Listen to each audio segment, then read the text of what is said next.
ADRE পৰীক্ষাৰ প্ৰসংগতে মই উল্লেখ কৰিব খুজিছো যে এডিআৰই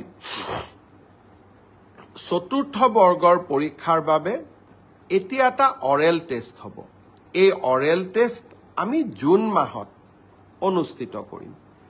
লগে লগে এডিআৰই তৃতীয় বৰ্ষৰ পাছ কৰা ছাত্ৰ ছাত্ৰীসকল বা যুৱক যুৱতীসকলৰ বাবে এটা স্কিল টেষ্ট হ'ব সেই স্কিল টেষ্টটো আমি অহা জুন মাহত আমি আৰম্ভ কৰিম আমাৰ লক্ষ্য হৈছে যাতে এডিআৰই নিযুক্তিও আমি 10 অক্টোবৰত দিব পাৰো আৰু নৱেম্বৰ ডিসেম্বৰ জানুৱাৰীৰ ভিতৰত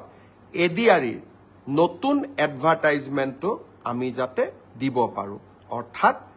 আমি আমাৰ যুৱক যুৱতীসকলৰ মাজত আশাৰ বন্তি গছি আমি জ্বলাই ৰাখিব খুজিছো